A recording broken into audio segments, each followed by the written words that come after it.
Displeased with how the Shogun is running the empire, the Kami have decided to return with the aim of reclaiming the pawn in order to restore it to its honorable and spiritual heritage through the use of the clans. But given the fact that each clan is honor-bound to their own traditions, they have to wage a power war of diplomacy across the 8 provinces of the empire. Because of this, it will cause alliances to be forged and betrayal to occur, with the honor of any given clan rising and falling through political mandates being navigated in court, and wars being fought with a single clan claiming victory once winter has arrived.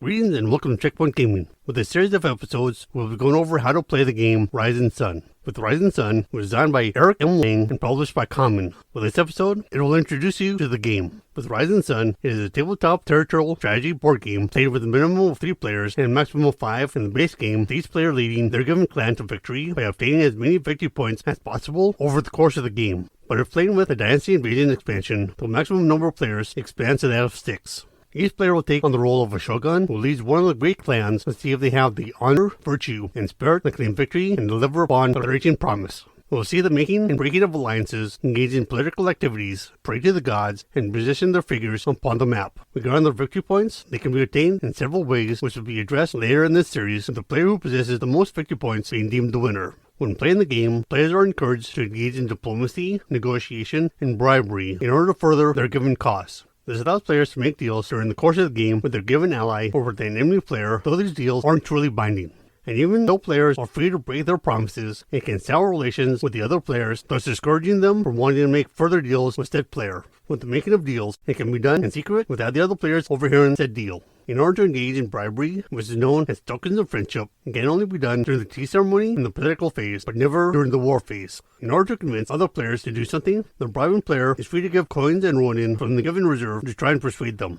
With the core contents of the game, they consist of a single game board, 5 clan screens, 7 shrine tiles, 10 political mandate tiles, 21 war season cards, with each season possessing 7 cards each, 5 political war tiles, 24 war province tokens, with each season possessing 8 tokens each, 15 Teapot season cards, each season possessing 5 cards each, 15 Horseman set season cards, each season possessing 5 cards each, 15 Archery set season cards, with each season possessing 5 cards each, 5 Alliance tokens, 20 Stronghold tokens, with each clan possessing 4, 20 Ronin tokens, 8 War Number tokens, 65 plastic coins, 10 clan markers, with each clan possessing 2 markers each, 8 monster figures, 5 huge monster bases with 1 base corresponding to each clan color, 15 large monster bases with 3 bases corresponding to each clan color, 5 daimyo bases that are colored black, 15 Shinto bases that are colored white, and 50 clan figures with each clan possessing 10 figures each. In addition to this, each group of clan figures are divided into 3 groups that consist of 6 Bushi figures, 3 Shinto figures, and 1 Bushi figure.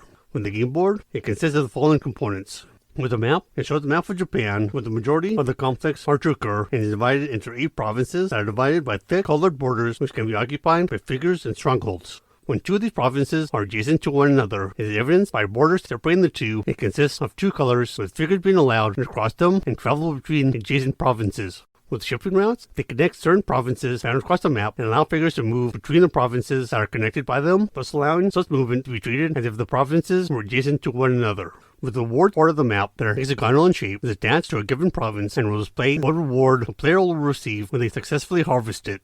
These rewards will vary based upon the province. Regarding the war number slots, each province possesses 1 and is where the war number token is to be placed as a secondary means of indicating when the battle for that given province is to occur and what its placement is within the war order. Regarding the war province slots, it is where the randomized battles are going to occur during the war phase and are to be occupied by that given season's war province tokens. Regarding the victory points track, it is used to track the victory points of each clan through the course of the game, and if a clan gains more than 50 points, then move the marker back to the 1 slot, accompanied by flipping it over as an indicator to add 50 victory points to the player's final score. With the honor track, it is used to track the relative honor that is found between the clans. When a given clan marker is found above that of another clan, it indicates that they are in position of more honor than the other clan. Regarding the shrine slot, 4 randomly selected shrine tiles are to be placed upon those slots at the start of the game and represent the shrine that the Shintos can travel to in order to pray to the different kami. The tea ceremony symbol, it represents the tea ceremony encouraged at the start of every season where alliances are able to be made and is found to the left of the political track. With the political track, it possesses slots and symbols that indicate the turns found during each political phase. With the political mandate slots, they are where the players are able to face their chosen political mandate during their turn and goes from left to right. With the Kami turn symbol, when one of these symbols has been reached during the political phase, the Kami turn is to occur with each shrine being resolved going from left to right. Finally, with the war phase symbol, the political phase will come to an end and the war phase will start once the symbol has been reached. For the clan screens, each clan possesses one, and it displays all of its relevant information. It is worth noting that nothing is to be kept behind the screen during the political phase. It is only during the building process of the war phase that anything is hidden behind the screen. Found in the center panel, beside the clan name, it lists the clan's unique ability that is in effect throughout the game. Below that are the clan figure reminders, which is a quick reference for the different clan figures that the players have at their disposal. Found on the left panel is the starting honor rank that indicates the clan's relative positioning upon the honor track during the initial setup, along with the clan's home province, which indicates where that given clan will place their initial daimyo, bushi, and stronghold. And found on the right panel is the clan's seasonal income, which indicates the amount of coins the player of that given clan gets at the start of each season, and the endgame bonus chart, which acts as a reminder of the bonus victory points the player will gain at the end of the game for obtaining the Roar Province tokens from as many different provinces as possible. When it comes to that of the figures, each clan possesses 10 of them, 1 daimyo, 3 shinto, and 6 bushi. They are to be kept in the reserve next to the respective clan screen when not being used, and are to be returned there when any of them are killed. To help differentiate the clan figures, the black counter base is to be attached to the daimyo, and the white counter base is attached to each of the shinto. Each figure also counts as one force unless it is otherwise stated by a particular season card found in the player's possession. With the daimyo, it is the leader of the given clan and the clan's most reliable figure.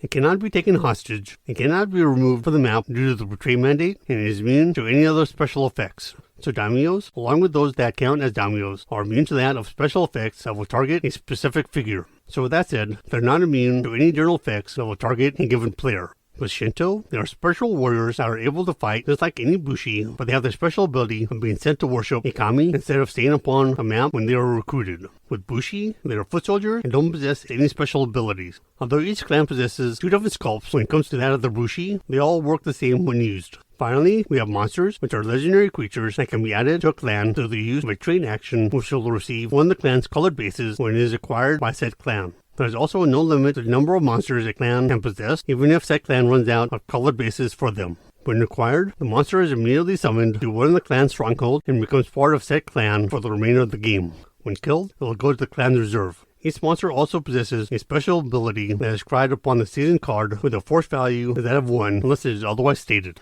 In the game, there are a number of clans available that the player can select, with each clan possessing a unique ability that sets them apart from the others. With the base game, it comes with the following clans: the Bonsai Clan, the Dragonfly Clan, the Koi Clan, the Lotus Clan, and the Turtle Clan. With the Bonsai Clan, their special ability is that of Sacred Bounty, which requires them to spend very few of their coins to acquire resources. Regardless of what they buy, ranging from a season card to a stronghold, the price they pay is limited to that of 1 coin. So if anything has a cost of 2 coins or more, then it gets reduced to that of 1 coin.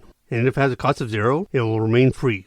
When the Bonsai player would benefit from a discount, it will apply after the clan ability is applied, thus bringing the cost down to that of 0. For the Dragonfly Clan, their special ability, that of Gossamer Wings, allows the player to summon one of their figures to be placed within any province, regardless if they have a stronghold and set profits or not.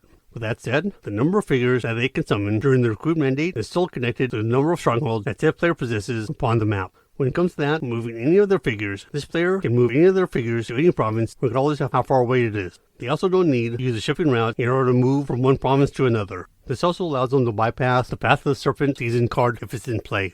With the Koi Clan, their special ability is that of Ages in the Stream, which, at the beginning of the war phase, this player will have to discard all of their Ronin tokens and place them with the same number of coins found in the common pile. When resolving the higher Ronin step of the battle, all of the coins that this player possesses within the reserve count as Ronin tokens. This will be added to the force of figures found in the province, assuming that the Koi player won the war advantage of higher Ronin during the battle. With the Lotus Clan, their special ability is that of Direct the Flow, which allows them to alter the flow of politics by turning the political mandate token they play this turn into any they desire. The player will select one of the 4 political mandate tiles as usual during the mandate turn, but instead of placing it face up upon the board, it gets placed face down without any of the other players seeing what it is. From there, they will announce what political mandate they will be executing, plus choosing any of the political mandate options they wish. And with the Turtle Clan, their special ability is that of Shell of the Eternal, which allows the player to move their stronghold around the map and even join in on disputes for a given province. So when they move their figures, they can also move their stronghold as if they were figures and count as one force in the province they are found in, just like one of their figures. Although this can influence both Harvest and War, Stronghold can never be killed, taken hostage, or replaced by a Betray Mandate.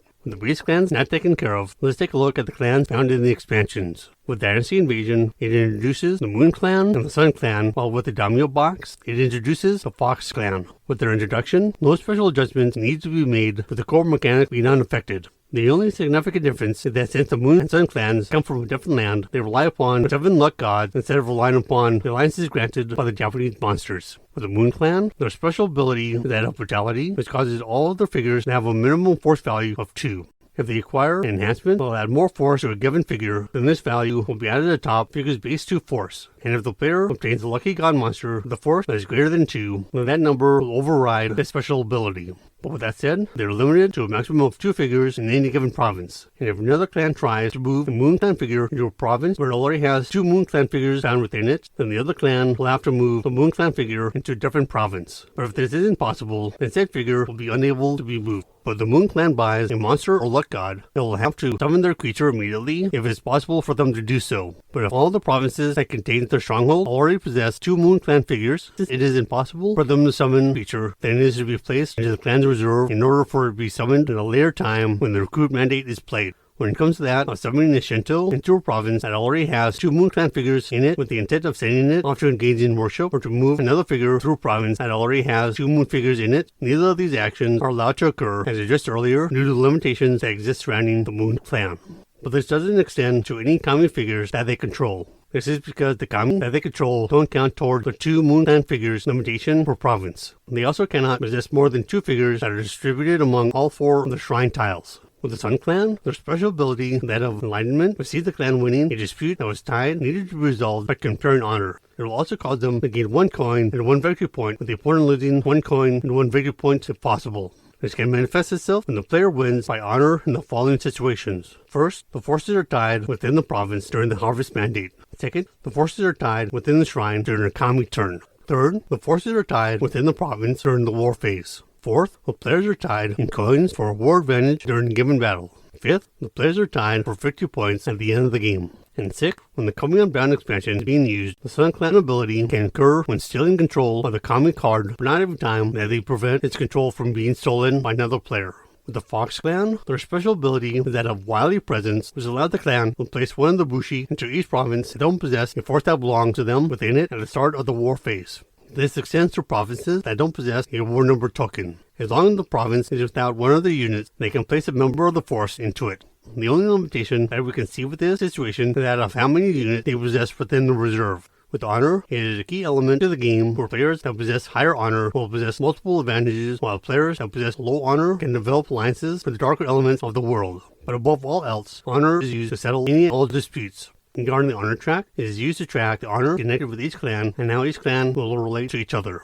When a clan has its marker found at the top of the honor track, they possess the highest honor amongst the clans, while the clan that has its marker found at the lowest possible point permitted, while the honor track possesses the lowest honor amongst the clans. When it comes to honor amongst the clans, when a marker for one clan is found above another, then it possesses more honor than the other clan. So if a clan possesses a marker found below that of another clan, then it will possess less honor than that other clan. The most important part of honor within the game is that whenever a tie occurs, the tie player that possesses the higher honor is deemed the winner. And this counts whenever a tie is to occur during any part of the game. So if a tie occurs, check the honor track and grant the win to the clan that possesses the higher honor. And if there is ever a conflict regarding the timing of an ability's execution, then the involved player who possesses the higher honor will decide if they will go first or last. When it comes to that of gaining or losing honor, there are several ways this can occur. And since honor is relative amongst the clans, no 2 clans are ever allowed to occupy the same slot upon the honor track. So whenever a clan will gain honor, its marker is moved up 1 slot upon the honor track, which will also see the marker of the clan that was found above it move down 1 slot. And conversely, whenever a clan will lose honor, its marker is to move down 1 slot upon the honor track, while also seeing the marker of the clan that was found below it moving up 1 slot. When a clan is already found at the top of the honor track, then nothing will happen if said clan gains honor. Conversely, when a clan is already found at the bottom of the honor track, ignoring the empty spots that are found at the bottom of the track, then nothing will happen if said clan loses honor. So with that said, that is the introduction for Rising Sun. With that taken care of, we can start talking about setup. If you liked this episode, feel free to give it a like, and if you want to stay up to date on any future episodes we upload, go ahead and subscribe. You can also support us on Patreon for as little as $1 a month at patreon.com/checkpointgaming. See you in the next episode, and happy gaming.